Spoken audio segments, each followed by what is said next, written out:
എല്ലാവർക്കും voice of ദേവയിലേക്ക് സ്വാഗതം.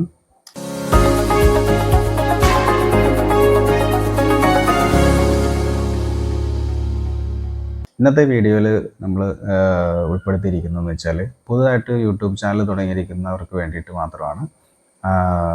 ഒത്തിരി പേര് ഇപ്പോൾ പുതുതായിട്ട് യൂട്യൂബിലേക്ക് വീഡിയോസ് ചെയ്യാനായിട്ട് വരുന്നുണ്ട്. അവരോട് എനിക്ക് ആദ്യം പറയാനുള്ളത്, നിങ്ങൾ വെറുതെ കളിയായിട്ട് എടുത്തിട്ട് ചെയ്യുന്ന ഒരു കാര്യമാണെന്ന് ഓർത്തിട്ട് വരരുത്. എന്തെങ്കിലുമൊക്കെ ചെയ്ത് കിട്ടിക്കഴിഞ്ഞാൽ ചാനൽ റീച്ചാവും അന്നൊക്കെ ഓർത്താരും വരരുത്. നമ്മൾ നല്ല രീതിയിൽ കഠിനാധ്വാനം ചെയ്താൽ മാത്രമേ ഇതിനകത്തേക്ക് വന്നിട്ട് കാര്യമുള്ളൂ. അതാദ്യം നിങ്ങൾ മനസ്സിൽ വെക്കണം. നിങ്ങളൊരു പ്രൊഫഷനായിട്ട് തന്നെ ഇതിനെ തിരഞ്ഞെടുത്തിട്ട് വരുന്നതായിരിക്കും ഏറ്റവും ബെറ്റർ. ഇല്ലെങ്കിൽ നിങ്ങൾ ഇപ്പോൾ പലതും നമുക്ക് കണ്ടിട്ടുണ്ട്, പല ആൾക്കാരും നെഗറ്റീവ് പബ്ലിസിറ്റിയിലൂടെ യൂട്യൂബിൽ റീച്ച് ആയിട്ടുണ്ട്. അതെല്ലാം നമ്മൾ കാണുന്നുണ്ട്, അതൊക്കെ ശരി തന്നെയാണ്. എന്നാൽ പോലും നമുക്കൊരു കൺസിസ്റ്റൻ്റായിട്ട് നമുക്ക് യൂട്യൂബിൽ നിന്ന് വരുമാനം കിട്ടാനും അല്ലെങ്കിൽ റീച്ച് കിട്ടാനും നല്ല വീഡിയോസ് മറ്റുള്ളവർ, അതായത് ആ യൂട്യൂബ് വ്യൂവേഴ്സ് നമ്മളിൽ നിന്ന് എന്താഗ്രഹിക്കുന്നു അത് നമ്മൾ കൊടുക്കാൻ പറ്റിയാൽ മാത്രമേ നമുക്ക് യൂട്യൂബിൽ കൺസിസ്റ്റൻ്റ് ആയിട്ട് ഒരു വരുമാനം കിട്ടാനൊക്കെ സാധിക്കുകയുള്ളൂ. ഫുൾ ലെങ്ത് വീഡിയോസ് അല്ലെങ്കിൽ ഷോർട്സ്, അങ്ങനെ രണ്ട് രീതിയിൽ നമുക്ക് വീഡിയോസ് അപ്ലോഡ് ചെയ്യാം. ഷോർട്സിനും ലോങ് വീഡിയോസിനും എല്ലാം സെപ്പറേറ്റ് ആയിട്ടാണ് ഇതിനകത്ത് വ്യൂസ് കാൽക്കുലേറ്റ് ചെയ്യുന്നത്.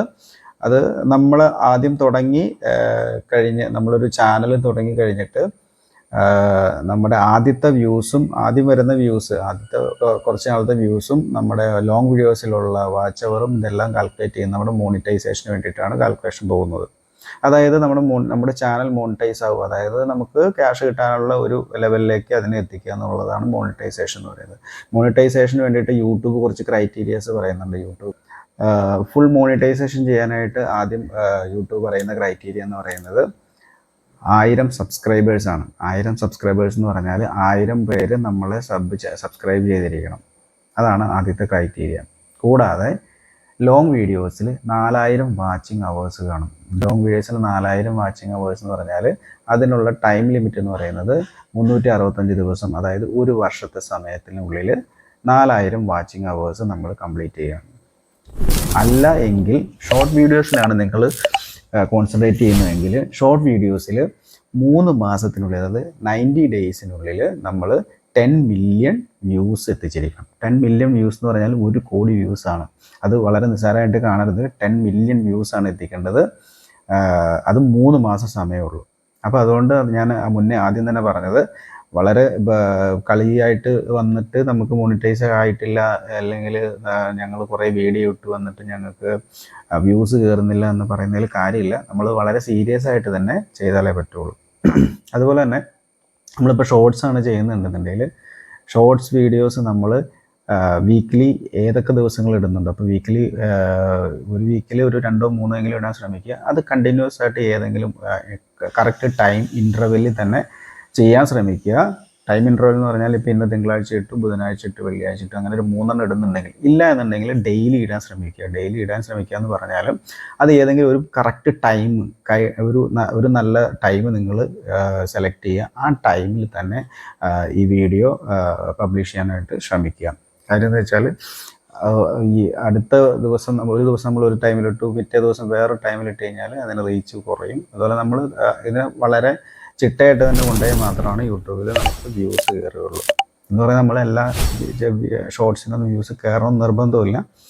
അത് ഷോർട്ട് ഫീഡിൽ വരുന്ന അനുസരിച്ചിരിക്കും. ഷോർട്ട് ഫീഡിൽ വരാനായിട്ട് നമ്മൾ ഷോർട്സ് അപ്ലോഡ് ചെയ്യുന്ന സമയത്ത് കുറേ സെറ്റിങ്സ് ഒക്കെ ചെയ്യാനുണ്ട്. അതായത് നമ്മുടെ ടാഗുകൾ കൊടുക്കുന്ന കാര്യങ്ങൾ, ഇതെല്ലാം നിങ്ങൾ യൂട്യൂബിൽ പല വീഡിയോസിലും കണ്ടിട്ടുണ്ടാകും. ഞാനിപ്പോൾ പറയാൻ ഉദ്ദേശിക്കുന്ന കാര്യം എന്ന് വെച്ചാൽ, നമ്മൾ 4000 വാച്ചിങ് അവേഴ്സ് വേണമെന്ന് പറയുന്നത്, 4000 വാച്ചിങ് അവേഴ്സ് വേണമെന്ന് പറയുന്നത് ഒരു വർഷത്തിനുള്ളിലാണ്. ഈ ഒരു വർഷത്തിനുള്ളിൽ 4000 വാച്ചിങ് അവേഴ്സ് വേണമെങ്കിൽ നമ്മുടെ വീഡിയോസിന്, ഇപ്പോൾ നമ്മൾ ഇട്ടിരിക്കുന്ന വീഡിയോസിന് ഒരു ദിവസത്തിൽ ഏകദേശം 10-നും 15-നും ഇടയിൽ മണിക്കൂർ വാച്ചിങ് അവേഴ്സ് ഒരു ദിവസം വേണം. നമ്മൾ യൂട്യൂബ് തുടങ്ങിയവർക്ക് അറിയാൻ പറ്റും, അവരുടെ യൂട്യൂബിൽ നമ്മുടെ IT സ്റ്റുഡിയോയിൽ കയറി നോക്കിക്കഴിഞ്ഞാൽ അറിയാൻ പറ്റും. അതിൻ്റെ അനലിറ്റിക്സിൽ നോക്കിയാൽ അറിയാൻ പറ്റും ഡെയിലി അല്ലെങ്കിൽ ലാസ്റ്റ് 48 അവേഴ്സിൽ എത്ര വ്യൂസ് ഉണ്ടായി, എത്ര വാച്ചിങ് അവേഴ്സ് ഉണ്ടായി എന്നെല്ലാം അതിൽ നിന്ന് നമുക്ക് കിട്ടും. അപ്പോൾ അങ്ങനെ നോക്കിയാൽ നമുക്ക് ഡെയിലി 10-15 മണിക്കൂറിനുള്ളിൽ കിട്ടിയാൽ മാത്രമാണ് ഒരു വർഷത്തിനുള്ളിൽ നമുക്ക് മോണിറ്റൈസേഷൻ ക്രൈറ്റീരിയ അച്ചീവ് ചെയ്യാൻ പറ്റുള്ളൂ. അല്ല എന്നുണ്ടെങ്കിൽ ഷോർട്ട് വീഡിയോസിൽ നോക്കിക്കഴിഞ്ഞാൽ ഷോർട്ട് വീഡിയോസിൽ നോക്കിക്കഴിഞ്ഞാൽ 10 മില്യൺ, അതായത് 1 കോടി. അത് 1 കോടി എന്ന് പറഞ്ഞാൽ ചെറിയൊരു സംഖ്യയല്ല. 1 കോടി 10 മില്യൺ അഥവാ 1 കോടി നമ്മൾ അച്ചീവ് ചെയ്യേണ്ടത് ജസ്റ്റ് 90 ഡേയ്സ്, അതായത് 90 ദിവസം, 3 മാസത്തെ കാലാവധിക്കുള്ളിലാണ് നമ്മൾ ഈ പറയുന്ന 10 മില്യൺ അച്ചീവ് ചെയ്യേണ്ടത്. അങ്ങനെ നോക്കിയാൽ പോലും 90 ദിവസത്തിൽ 10 മില്യൺ, അതായത് 100 കോടി വേണമെന്ന് 1 കോടി വേണമെന്നുണ്ടെങ്കിൽ നമ്മൾ ഡെയിലി ഏകദേശം 1 ലക്ഷത്തിന് മുകളിൽ നമ്മുടെ വാച്ചിങ് അവർ വരണം. 1 ലക്ഷം പോരാ, 1,11,000 എങ്കിലും ഒരു ദിവസം നമുക്ക് ഷോർട്ട് വീഡിയോസിൻ്റെ വ്യൂസ് കയറണം. എങ്കിൽ മാത്രമാണ് നമുക്ക് 90 ഡേയ്സിനുള്ളിൽ ഈ പറയുന്ന 10 മില്യൺ എത്തിക്കാൻ പറ്റുള്ളൂ. പക്ഷെ ചില വീഡിയോസൊക്കെ നമുക്കറിയാം, ചിലപ്പോൾ ചില വീഡിയോസൊക്കെ നമുക്ക് അത്യാവശ്യം വ്യൂസ് കയറിയിട്ട് മില്യൺസ് അടിക്കുന്ന വീഡിയോസൊക്കെ ഉണ്ടാവും. അങ്ങനെ 2-3 വീഡിയോസ് മില്യൺ അടിച്ച് കഴിഞ്ഞാൽ നമുക്ക് കയറിപ്പോവാം. അതൊക്കെ നമ്മൾ ചെയ്യുന്ന വീഡിയോയുടെ ക്വാളിറ്റിയും അതിൻ്റെ കണ്ടൻറ്റിൻ്റെ ക്വാളിറ്റിയും എല്ലാം നോക്കിയിട്ട് ചെയ്യാം. നമ്മൾ സീരിയസ് ആയിട്ട് ചെയ്യുകയാണെങ്കിൽ മില്യണൊക്കെ അടിക്കാവുന്ന വീഡിയോസൊക്കെ നമുക്ക് ചെയ്യാവുന്നേ. അപ്പോൾ ഇത്രയും കാര്യങ്ങൾ നമ്മൾ വളരെ സീരിയസ് ആയിട്ട് ചെയ്താൽ മാത്രമാണ് ഈ പറയുന്ന 4000 വാച്ചിങ് അവേഴ്സും അല്ലെങ്കിൽ ഈ 10 മില്യൺ എന്ന് പറയുന്ന ക്രൈറ്റീരിയ എത്തിക്കാൻ പറ്റുള്ളൂ. 1000 സബ്സ്ക്രൈബേഴ്സ് എന്നുള്ളത് നമുക്ക് പ്രശ്നമില്ല. ഇതിൻ്റെ ഈ പറയുന്ന രീതിയിൽ നല്ല രീതിയിൽ ഷോർട്സ് ചെയ്ത് പോയി കഴിഞ്ഞാൽ 1000 സബ്സ്ക്രൈബേഴ്സൊന്നും വലിയ പ്രശ്നമുള്ള കേസൊന്നുമില്ല. അതൊക്കെ നിങ്ങൾക്ക് സിമ്പിളായിട്ട് എത്തിക്കാൻ പറ്റുന്നുള്ളൂ. അപ്പം ഞാൻ എൻ്റെ ചാനലിൽ വീഡിയോസ് അപ്ലോഡ് ചെയ്യാനായിട്ട് ഉപയോഗിക്കുന്ന കുറച്ച് ആപ്ലിക്കേഷൻസ് ഞാനിപ്പോൾ ഈ വീഡിയോയിൽ പരിചയപ്പെടുത്താം. നമുക്ക് ആദ്യമായിട്ട് നമുക്കറിയാം യൂട്യൂബിൻ്റെ ആപ്ലിക്കേഷൻ. നമുക്കറിയാം യൂട്യൂബ് എന്നുള്ള നമ്മൾ പ്ലേ സ്റ്റോറിൽ നമ്മുടെ എല്ലാവരുടെയും ഫോണിലുള്ള യൂട്യൂബ് എന്നുള്ള ആപ്ലിക്കേഷനാണ്. പിന്നെ ഞാൻ ഉപയോഗിക്കുന്നത് യൂട്യൂബിൻ്റെ വീഡിയോസിൻ്റെ ടാഗുകൾ എഡിറ്റ് ചെയ്യാനും അതുപോലെ അനലിറ്റിക്സ് കാണാനും എല്ലാം ഉപയോഗിക്കുന്ന YT സ്റ്റുഡിയോ എന്ന് പറയുന്നൊരു ആപ്ലിക്കേഷനുണ്ട്.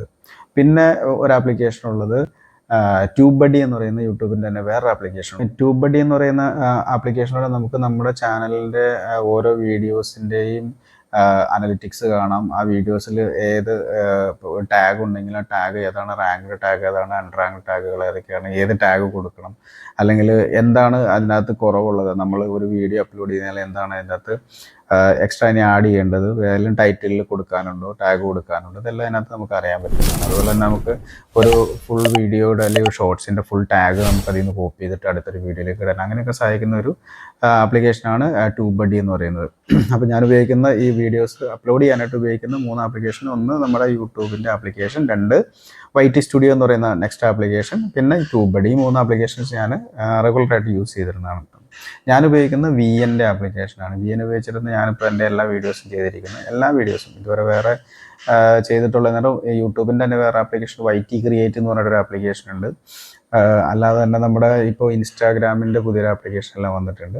ഞാൻ കൂടുതൽ ഉപയോഗിച്ചിട്ടുള്ളത് VNൻ്റെ ആപ്ലിക്കേഷനാണ്. VN വെച്ചിട്ട് തന്നെ ഞാൻ എല്ലാ വീഡിയോസ് എഡിറ്റ് ചെയ്യുന്നു. ഞാൻ സാധാരണ ചെയ്യുന്നത് യൂട്യൂബ് വഴി അപ്ലോഡ് ചെയ്യുന്നു. അതിനുശേഷം YT സ്റ്റുഡിയോയിൽ പോയിട്ട് അതിൻ്റെ ഡിസ്ക്രിപ്ഷൻ കൊടുക്കുന്നതും ടൈറ്റിൽ കൊടുക്കുന്നതും ടാഗുകൾ കൊടുക്കുന്നതും അങ്ങനെയുള്ള കാര്യങ്ങളെല്ലാം ചെയ്യുന്നത് ഞാൻ YT സ്റ്റുഡിയോ വഴിയാണ്. എല്ലാ ടോട്ടൽ ടാഗുകളും ഒരു വീഡിയോ ഒന്ന് കോപ്പി ചെയ്ത് മറ്റൊരു വീഡിയോയിലേക്ക് കൊടുക്കുന്നത് TubeBuddy ആപ്ലിക്കേഷൻ വഴിയാണ്. അപ്പോൾ ഇന്നത്തെ വീഡിയോയിൽ ഞാൻ ഇത്രേ പറയുന്നുള്ളൂ.